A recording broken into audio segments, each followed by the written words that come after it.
Good morning. We're continuing our Bible studies. We're on day 350. We're looking at St. John's Gospel at the moment, and we're looking at John's special insights into the teachings and the actions of Jesus. And today, on day 350, we are in John chapter 5, verses 1 to 18, the healing at the pool.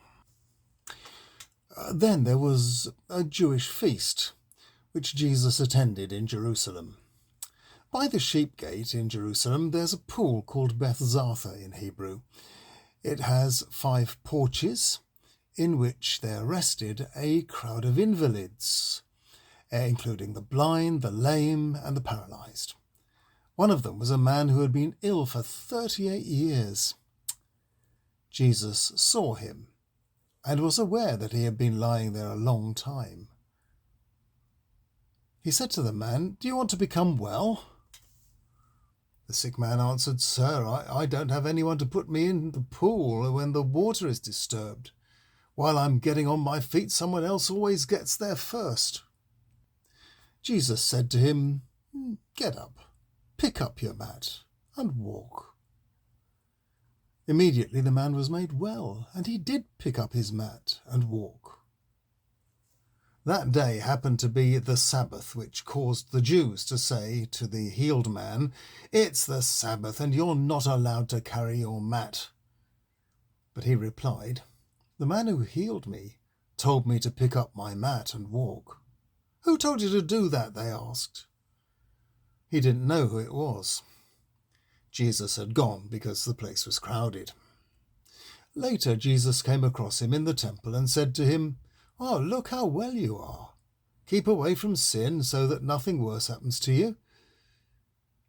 The man went off and told the Jews it was Jesus that had healed him. This explains why the Jews started persecuting Jesus. It was because he did this on the Sabbath. But Jesus answered them, "My Father hasn't stopped working, and neither have I." This was why the Jews kept on looking more and more to kill him, because not only did he break the Sabbath, he also called God his Father, claiming equality with God.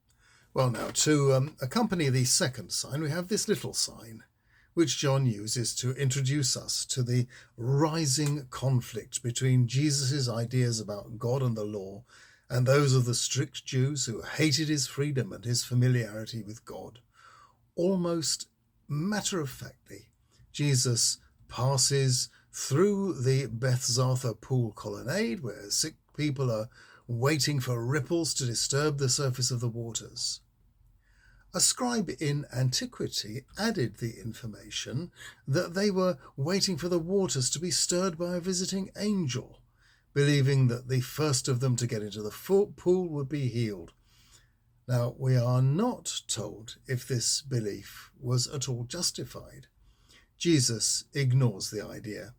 He just sees this man who has been waiting for decades, whose disability always prevents him getting to the water first.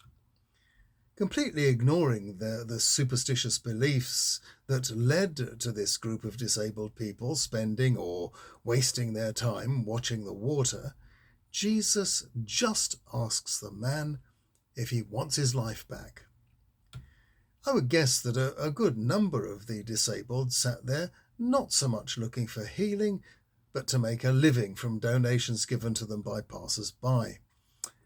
Once again, the conventions of healing ministry are ignored. Jesus does not ask the man for a profession of faith or to fulfill any other conditions. He simply gets the man on his feet and he is healed.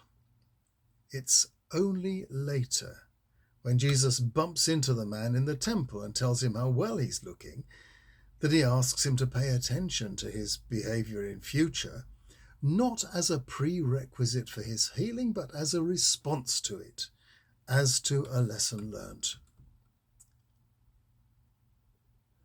John makes it look as if it didn't matter much to Jesus that it happened to be a Sabbath day, and that when he told the man to carry his mat, he was inciting him to break the 4th commandment. When finally confronted by the strict Jews, Jesus replies that God never stops working, and neither does he. This is a clear departure from the Old Testament and the traditions that accompanied it, that said God rested on the seventh day of creation and made it holy by doing so. This view made Sabbath observance a burden to be borne instead of a gift to be celebrated. Jesus was more aware of the other traditions, the older traditions of the Exodus and the liberation of the slaves, and saw the Sabbath not as a burden to be borne, but as a gift of freedom to be appreciated. The other Gospels put it this way: the Sabbath was made for man, and not man for the Sabbath. In other words, the Sabbath was made to benefit humans. Humans were not made for the benefit of the Sabbath. Humans should determine how the Sabbath should be kept. If you want to see what I said about this in St. Mark's Gospel, you can go back to day 281. Now, we are discovering more about Jesus and his new attitudes towards the law, towards healing, and towards God. This refreshing, new, loving God, who affirms life and liberty, is fully expressed in his word. Now, his word is not, as St. John says, writing on a scroll. His word is a living, breathing, speaking, healing person, Jesus Christ. And we'll hear more about this tomorrow. I'll see you then.